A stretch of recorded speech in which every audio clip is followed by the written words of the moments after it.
Grande successo di pubblico per la Notte Bianca del Gusto, l'evento di promozione e valorizzazione delle eccellenze enogastronomiche dell'Alta Marca trevigiana. Un appuntamento dedicato alla degustazione dei prodotti tipici del territorio in abbinamento con i vini della primavera del Prosecco, serviti all'interno dello stabilimento di Latteria Soligo, eccezionale cornice della festa delle colline di Marca. Per i partecipanti l'opportunità di degustare un variegato menù di eccellenze, dai formaggi di Latteria Soligo e di altre aziende locali al tradizionale Spiero d'Alta Marca, dai tortelli alla casatella trevigiana DOP del pastificio veneto di Montebelluna alla speciale pizza realizzata dal maestro Mirko Fariello, senza dimenticare le prelibatezze degli allievi della scuola alberghiera di F.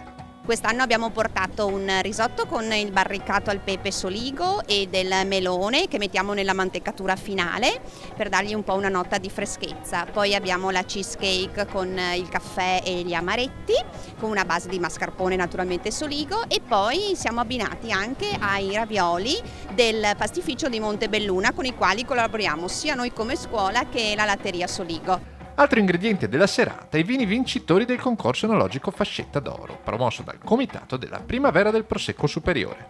Non ci aspettavamo una presenza così numerosa, abbiamo finito i bicchieri, questo vuol dire che il nostro territorio è un territorio amato, abbiamo visto molta gente è venuta da fuori e che quindi lo apprezza, ma apprezza soprattutto i nostri prodotti. E proprio alle colline di Conegliano Valdobbiadene è stato dedicato un convegno introduttivo alla serata sul tema della valorizzazione del paesaggio, un paesaggio candidato ad entrare nella rosa dei patrimoni dell'umanità UNESCO, che non solo nel turismo ma anche nella cultura può trovare il proprio percorso di crescita qualitativa.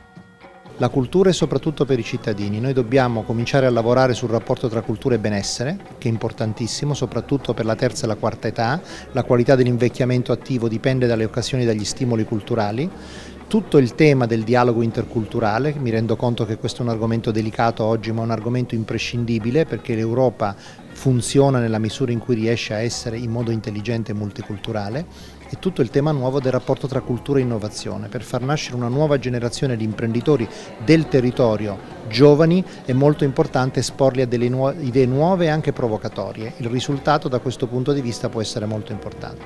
Un messaggio a un territorio che già esprime un forte senso di comunità. Lo dimostrano iniziative come un centesimo per Amatrice, attraverso la quale Latteria Soligo ha raccolto 15.000 euro per le aziende agricole colpite dal terremoto in centro Italia. Lo dimostra soprattutto la straordinaria alleanza che lega il volontariato alle aziende private nella missione comune di valorizzare tutto il meglio del proprio territorio.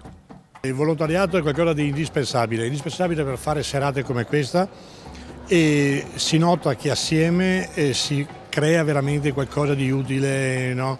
Perché la primavera del Prosecco assieme alla Latteria di Soligo ha dimostrato in questi ultimi anni di fare qualcosa di meraviglioso.